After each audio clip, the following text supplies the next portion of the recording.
I am going to tell you right now, it is Radio Day today, and you're in for a special treat, an expanded edition of KCIM Sports Rewind this morning. We are going an extra, almost a minute 40 seconds extra. That's a good amount of extra time.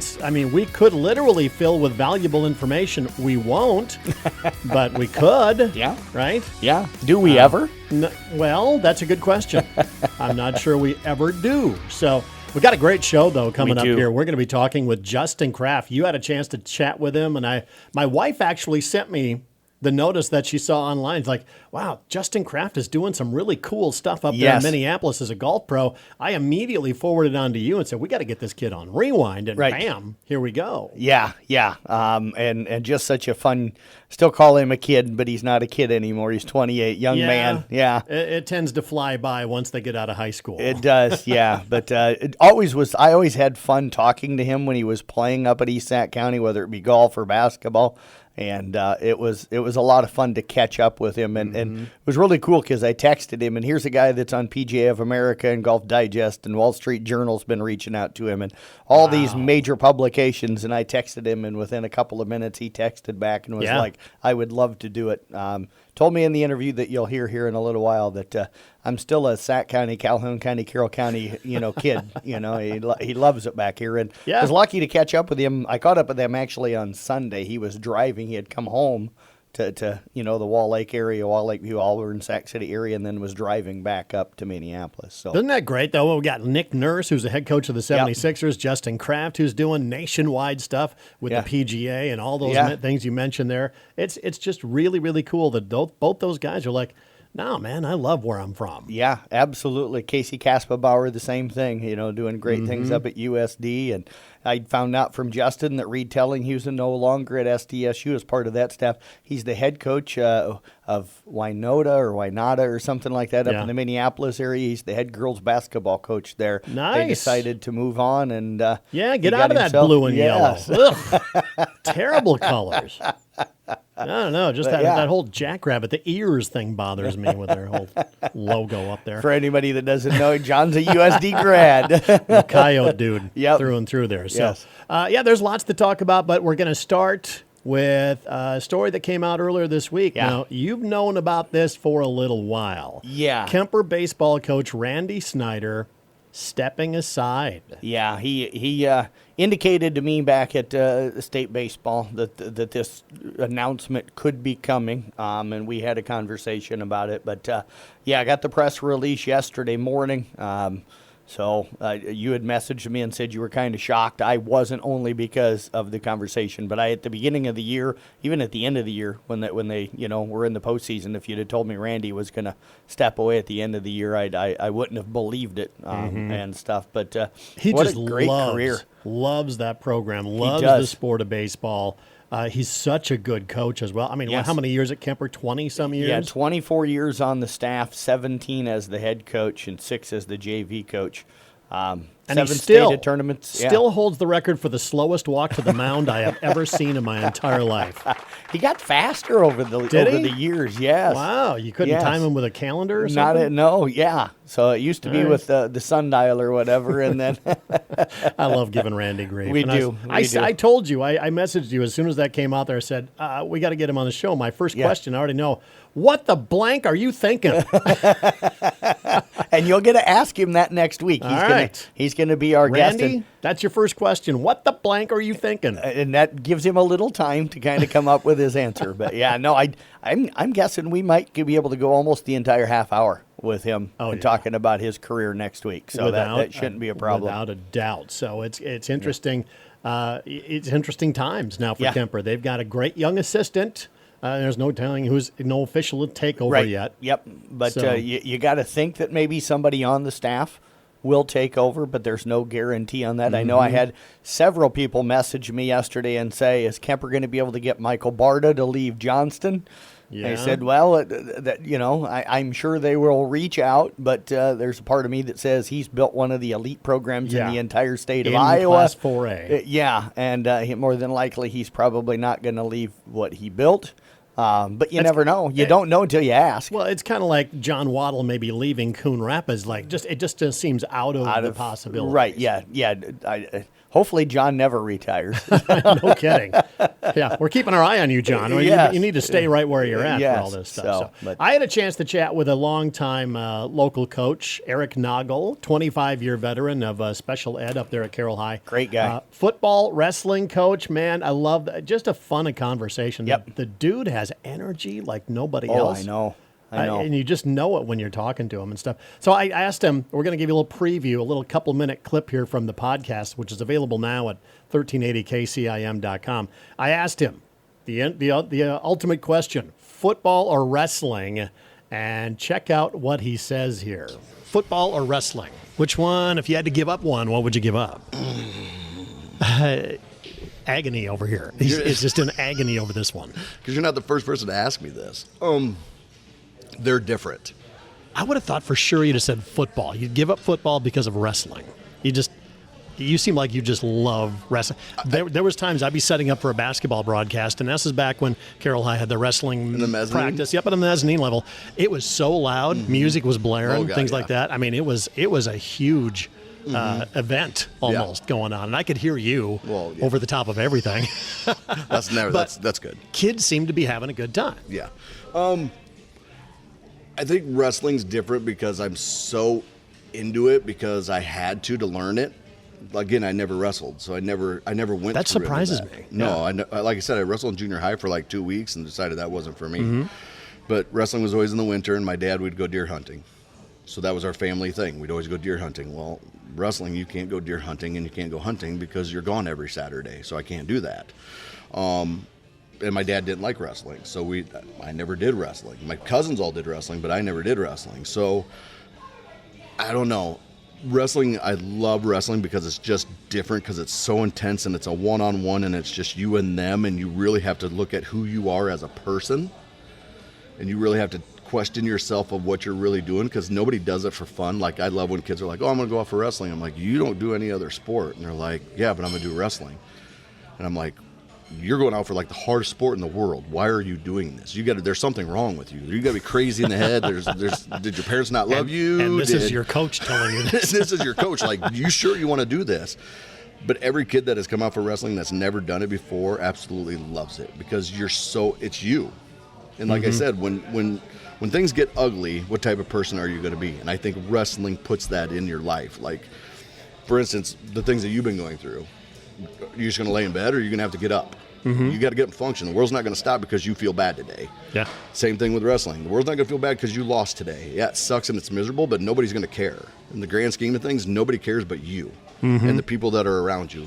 Where football, you have 11 other guys that you can kind of bring in, and you get a blend in. You're part of a team in wrestling, but not like football. 100%. I still have to do my job in the sport of wrestling, but it's just me. So if I failed, it's what did I do wrong? On a football field, I could fail, and I still had Aaron Ballman sitting next to me who was going to make the tackle. Yeah. Or I had Scott Stewart behind me who was going to cover my rear end when things got ugly. When I'm out on the mat, I don't have anybody to turn to. When I look at the ceiling, it's just me. Or if I screwed something up, it's just me, and then you have to answer that aspect of it. So I guess I'm circling the question. I don't know which one I'd give up or do first. Oh, yeah, I forgot we even asked that question, so we'll just move on. Yeah, he just talked around it as all. So, and never did answer the question, football or wrestling, but the guy's just intense. It is, and so that hopefully means he's not giving up either one. I don't think so, not lately. And he does talk about how he became the wrestling coach. His wife threatened to divorce him if he took the job, but then she came around to it because of a certain person that we talk about in the podcast. Right. So, yeah, it was a fun conversation with Eric, and man, Casey is back in the studio after doing an interview over there.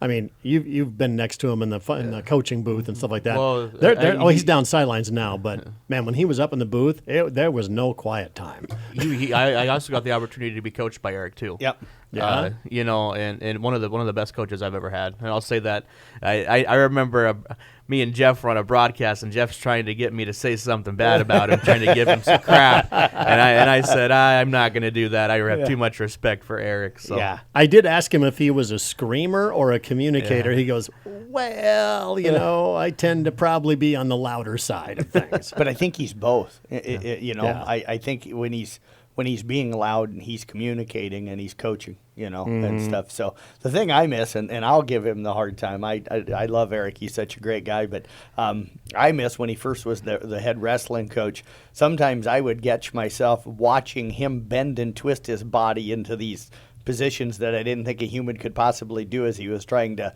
instruct the kid out on the mat, and stuff. And it was always funny. As he's gotten older, he doesn't quite bend and twist the way he used to. But yeah. I think the one thing that impresses me the most about him is that it doesn't matter if you're the kid on the bench that doesn't get playing time or you're the star. Yep. He cares about you the same way, and he's there for you. Yes. No matter what. Yeah, I said it before we went into the interview. I said just the word that comes to mind is energy with him. I mean, I think he brings it, and then the kids feed off that. Oh, yeah, for sure. Yeah, and then the thing that, as Casey just said about him, Karen, you interview him after state wrestling every year, and the emotion starts to come out about the kids. And it's not about him or the season. It's about the kids. And that's when he cares. And then you see the emotion come out of him and what those kids mean to him. And you know why those kids will run through a brick wall for that guy. Yeah.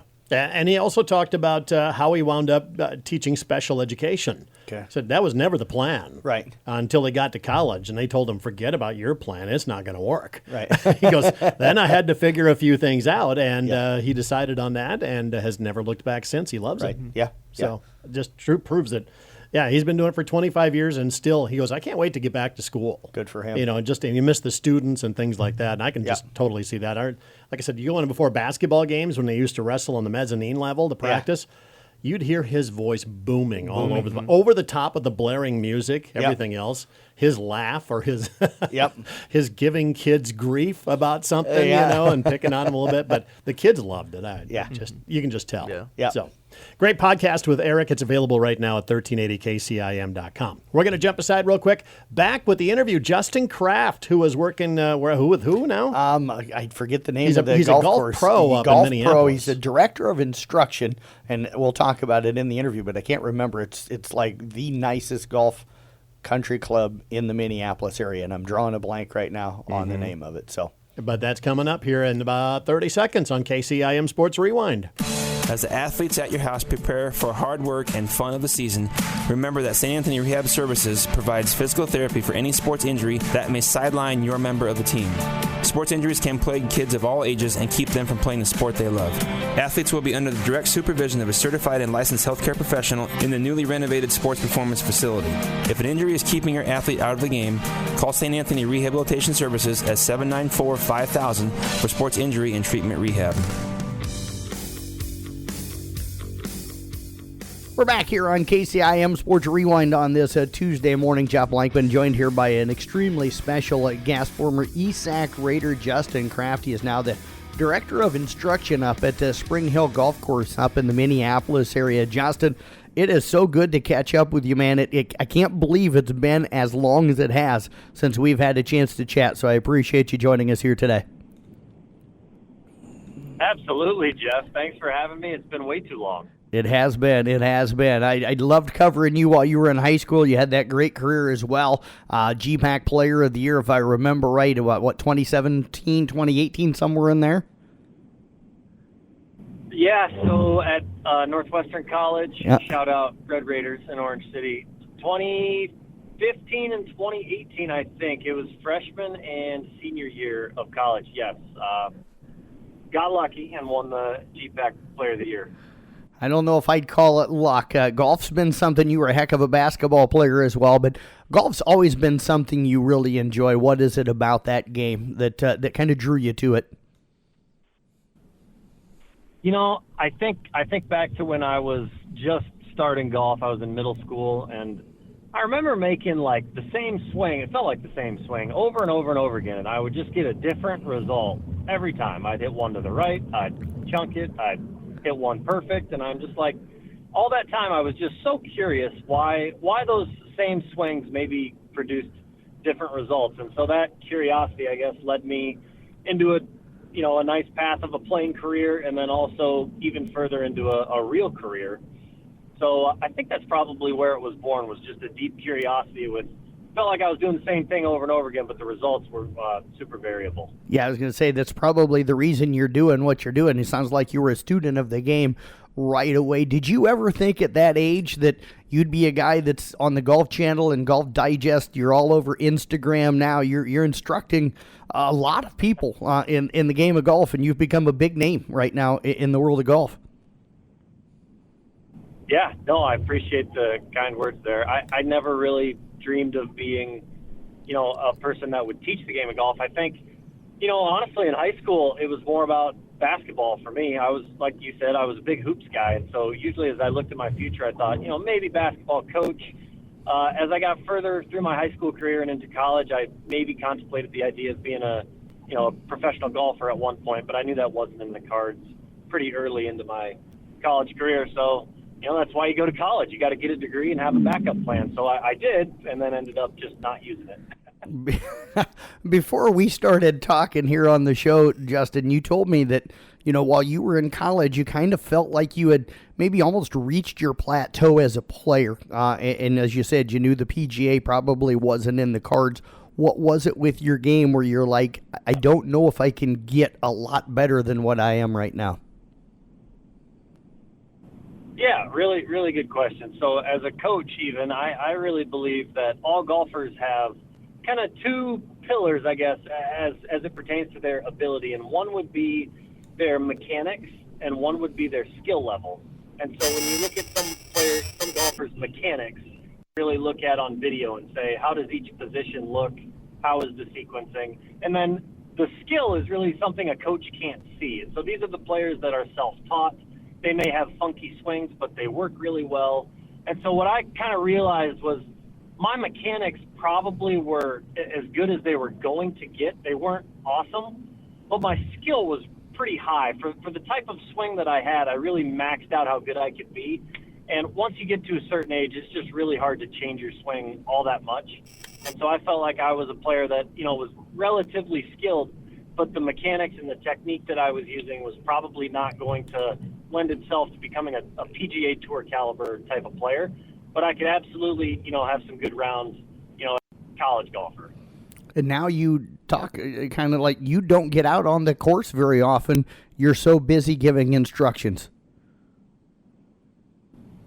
Yeah, I think I want to say I've played, what is today, August?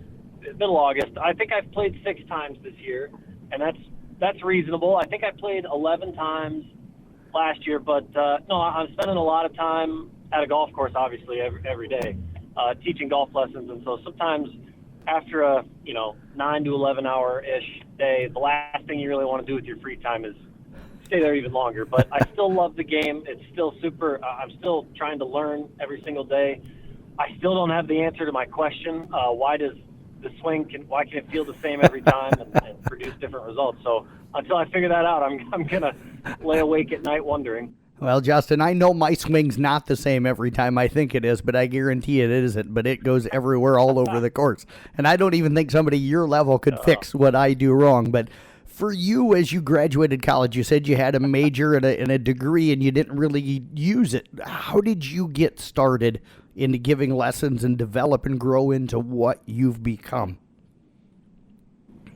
Well, I actually started by trying to use my degree. So I had at least a 6-month, maybe it was 9-month stint as a banker in Sioux Center, Iowa, which is right by Northwestern College. And so I started there, but I just, I wasn't, I don't think, super excited to go to work, super happy to be doing what I was doing. And so I told my wife, I really need to do something that gets me excited to go to work. And I think the only thing that can do that is golf. And so I want to find a way to get into the golf business. And so really the only place that would even look at me was in Eden Prairie, Minnesota. And so after a couple discussions and interviews, I was like, hey, can we, move to Minneapolis?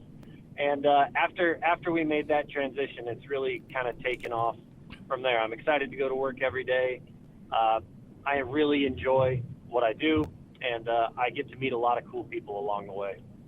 How did you transition then into Spring Hill? Was that the second job for you, or how did that grow and develop for you? Yeah, so I started at Golf Tech, and I think I was there for about 2 years. I really enjoyed it. I mean, I got to teach a lot of golf lessons, but eventually I got a little bit tired of hitting only indoors. And so Golf Tech is an indoor instruction company. It's fantastic, but you're limited to being indoors every day. So I wanted to, find a way to teach, but also be outside and see the ball fly and teach chipping and putting. And so I actually moved to Raleigh, North Carolina for about 9 months. Realized it wasn't a good fit, where I came back to Minnesota, kind of right next to Golf Tech almost, was a private country club called Medina that took me on as their teaching professional. And I was there about 2 years. And in my second year, I won the Youth Player Development Award for the Minnesota PGA section. So that was really cool. I had a chance to work with a lot of junior golfers, and I absolutely loved it. But kind of after that award was given to me, in the winter, I had a couple other clubs that were interested in bringing me on as a full-time teaching professional. And so Spring Hill is where I ended up being their director of instruction, and I've been there almost 2 years, I guess a year and like 9 months now. How much do you love it there? It's the coolest place on earth, and it's not close. I love it. I have the world's biggest man cave for an office. It's the coolest. There's all kinds of golf technology, clubs, everything you can imagine. It's so cool. Can you talk about some of the people maybe that you've had a chance to work with and help? Maybe some of the professionals, or maybe some of the golfers that people out there may know those names. I'll try to keep a lot of their actual names probably confidential a little bit, just out of respect for Spring Hill, but a lot of elite NFL and MLB athletes. So there's some Hall of Famers in there as well, so that's super cool. And not just that, also a lot of like Fortune 500 CEOs and guys that travel all over the world all the time for their job at what they do. Surgeons, doctors, lawyers. It's unbelievable the type of people you meet. And when you spend time with those people that are in the top 1% of their field over and over and over again, you start to notice the characteristics and the traits they possess, and you start trying to want to take those on yourself. So I'm not only teaching them, but I am learning from them at the same time. That's got to be really intriguing. When did you start to pick up some of that, where you started to notice that I'm learning from them maybe how to become better at what you even do? Yeah, it was right away. I mean, you can just tell, how those people pay attention to detail, how organized they are, how prompt they are, and then how serious they are when you tell them, something that they need to do, how detailed that process is. So you can't just tell someone, at that level, hey, I want you to go practice this. Well, how long do you want me to practice it for? What's my feedback? Do you want me to video it? Do you want me to set up a drill station? How many balls do you want me to hit? With what club? Should I have a target? What target should that be? Should I be swinging 60%, 80%, 100%? They are so detailed. They just want to get it right, and they know that that's the way to do it. Sounds like your day is pretty organized. What's a typical day for you? A typical day, I'll roll in, depending on the lesson schedule that day, I'll probably roll into Spring Hill a little bit before 8 o'clock.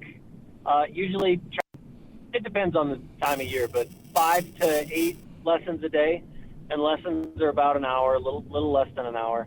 I'll get there a little bit before 8 o'clock. I'll get down to my teaching facility by 8:20, say hi to a few members probably along the way that are on the driving range, and then, as soon as 8:30 or 9 o'clock hits, I'm rolling into at least probably 3 or 4 lessons in a row before I then take maybe a 30-minute lunch break if I have one.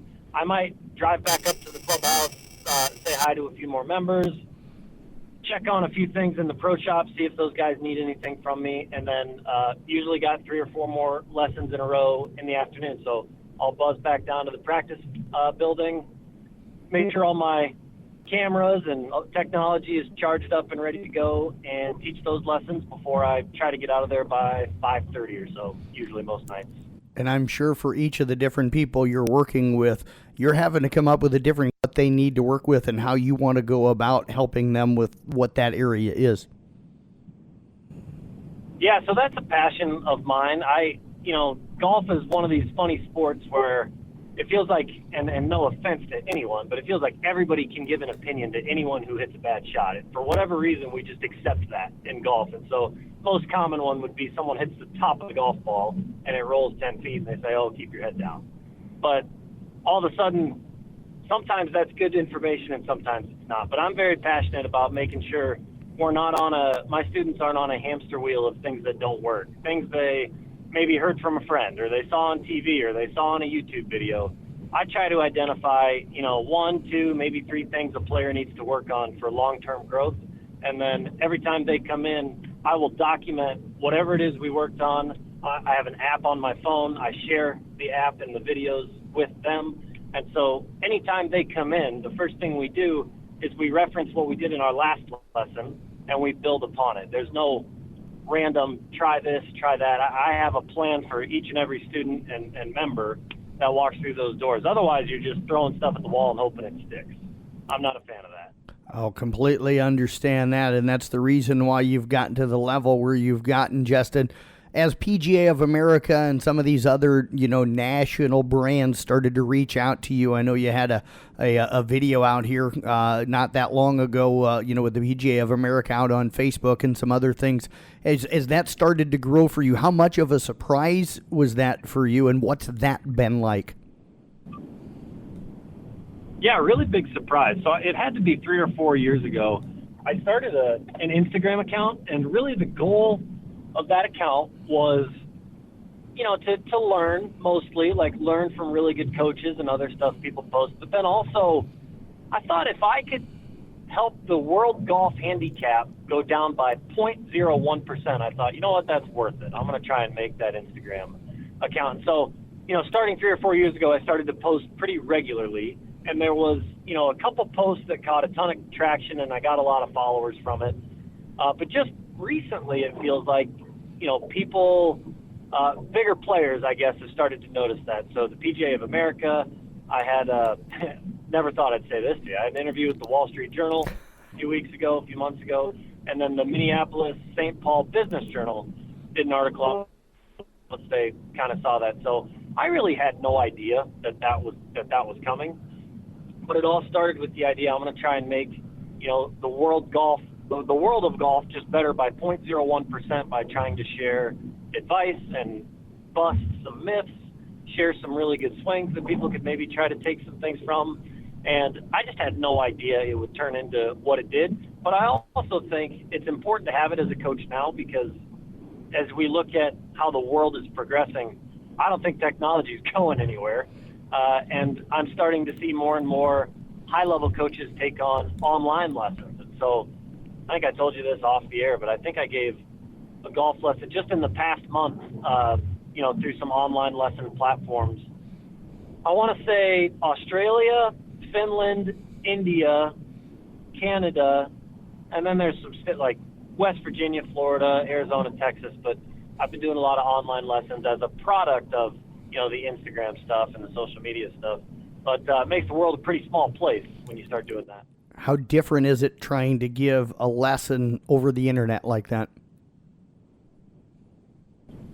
It's different, but I've actually been super surprised with the results. So the way I do it, for most people, I have an unlimited online kind of subscription where they can send me videos every day if they want. But mostly it's just every time they go practice, I'll have them send me a video. And so it kind of starts by them sending in videos of their swing and telling me about their issues. And then what I'll do is I'll do a big in-depth analysis of what's going on in their swing. I'll identify some of the root causes of their issues. And then I'll create a customized plan and a customized video for them, kind of outlining the drills I want them to do, the practice routine I want them to follow, and all those types of things. So the really cool thing about the online, and especially this program I'm talking about, is I can identify those 2 or 3 things maybe a player needs to get really good at. And then what I can have them do is I can have them send me videos of them doing that like every other day. And so essentially, instead of a 1-hour lesson once a month, these guys are getting 5 minutes of feedback every day. And for me, I think what I've seen is that is way more powerful than seeing a coach for 45 minutes or 50 minutes once a month and then being on your own for 29 days. it's way more powerful to have feedback every 5 minutes to make sure you're doing that drill exactly right, that you set up that station just how you're supposed to, that the ball is exactly where you're supposed to have it in your stance, that your grip is exactly where we wanted it to be day after day after day. You go 29 days, and what if someone's doing that drill wrong that you told them to do? They just wasted a month of their improvement. So it's been really cool to see those students kind of take those on. And let me give it to you straight. Those people tend to be golf sickos, just like me. They go home and they hit golf, like foam golf balls up against their garage. They hit rolled up socks in their basement against their, wall. It's crazy. These people love golf. And that's why they get better at it, because they practice it all the time. But yeah, it's been really cool to see how those players can get better, and it's made the world a pretty small place. Do you want to let people know where they can find your Instagram account? Yeah, absolutely. So if you open Instagram and you type in Crafty Golf, that's Krafty Golf. That's my ugly mug, first one that pops up. And you can hit the follow button there if you want. You certainly don't have to. But I do respond to DMs regularly, so you can message me on there, and I'll happily message you back. On that page is a link. If you click the link, there's a bunch of options for online lessons. You can kind of scroll through. There's a couple different platforms that I use. Sneed, I think, is the top one for online coaching, and then there's another one called Skillist. They're both very similar. Just kind of depends what layout you like the most, deciding from there. But yeah, Instagram's a great spot. And I respond to those DMs all the time. I check it almost every day. So happy to answer any questions anyone has about online lessons too. Justin, you talked earlier about your wife and you guys moving to Minneapolis. Tell us a little bit about your family and the family life right now. Oh, thanks for asking. Yeah, so we're actually expecting a child November 12th.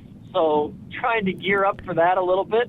I promise it's no coincidence that a golf pro happens to have a child coming as soon as winter's coming. But we're excited to see where that takes us. And Katie is my wife. She went and played college softball at Northwestern, which is where we met. And she is now a pediatric intensive care unit nurse working downtown in Minneapolis. So my bad days are way better than, her bad days. I really have no room to complain about being a golf pro. She's out there saving the lives of, kids under 16 years old. So she's the real hero, not me. Yeah, tip your cap and tip our cap to her and thank her very much. Congratulations as well on the new one coming in November. So that's awesome to hear. So, Justin, anything you want to leave our listeners with? We appreciate catching up with you here today. No, I don't think so. Just if anyone has questions about their golf game, I'm happy to help them. And I don't forget where it came from, man. I love Sac County. I love Carroll County. I love coming back to this area. As I drive back to Minnesota, it's always fun to look around. And it might get old looking at cornfield and bean fields all the time, but I promise up in the city you don't get to see it as much. So soak it in while you're here. Absolutely. Well, I tell you what, man, it has been so much fun getting a chance to catch up. I've been trying to follow you as best as I can, and glad to see that everything's exploding for you, and you deserve everything that you've gotten in your career so far, and I have a feeling it's just getting started. So thanks for joining us. Have a great rest of your trip back home as we talk on a Sunday evening here, but thanks again for giving us some time, and we look forward to catching up with you again here soon. Yeah, thanks, Jeff. Don't be a stranger. Thanks for all you do for Iowa sports. You're the best, man. You bet. Head coach, again, Justin Kraft, again, former ESAC Raider, now again the head instructor, director of instruction up at Spring Hill Golf Course up in the Minneapolis area. We'll be back with more Rewind coming up next right here on KCIM. And we're not going to wait. We're just going to go right back into it because we're running out of time here real quickly. But what a terrific interview, by the way. Great on your part, and he's just phenomenal. Justin Kraft. He is phenomenal. I want to leave with this thing here, but I have to phrase it this way as well. So the PGA of America social media team has been having Justin do swing analysis for players such as Tiger Woods, Ender Schauffele, and Bryson DeChambeau. Now, again, he says, I'm not coaching them, but I'm doing swing analysis for the PGA of America. So that's pretty cool. That is amazing stuff. Yeah. I mean, amazing how it all came together with the Instagram and all of that stuff, and it's just exploded. I got his page pulled up right now, and Oh, I've seen way uglier profile pictures. Believe me, Justin, man, you got nothing to worry about there. So, but how crazy is that? He's up in Minneapolis. His wife's a pediatrics intensive care nurse. I mean, that's a couple out there making life better for people. And they are, absolutely, and great people. Yes. Yeah, absolutely. Real quick, the preview shows. You got that coming up this week? We do. We'll be talking with our area volleyball coaches coming up this Wednesday night at 6:30 here on KCIM. Thursday night. Thursday night, excuse me. Yep. So if you miss it Thursday night, it'll replay on Sunday morning at 10:30. The football coaches preview show will begin Saturday morning at 8 o'clock here on KCIM. If you miss it on Saturday morning at 8, it'll replay Wednesday the 28th at 6:30 here on KCIM. And Casey, you were in here earlier to get a coach recorded for that, and no luck. Yeah, no luck. But he texted me and said he was busy, so it's no big deal. So. Shall we put him on notice right now on air and call him out? I don't know how that'll boat over. Yeah, way to start an interview with an awkward moment like that. Yes. Anyway, look for those preview shows, and they'll all be available online, right, on the sports website. Yep. And tell people where to find all that. Yeah, go to sports.1380kcim.com. So the volleyball one I'll post on Sunday. I'll have all the interviews on one page, so you can pick and choose what coaches you want to do. And then the football one I'll post after it re-airs next Wednesday, the 28th. So I always wait to make sure it airs twice before we throw them out there online for people to find them on the web. Outstanding stuff going on today, man. Great interview with Justin Kraft, too, by the way. So anyway, that is KCIM Sports Rewind for this week.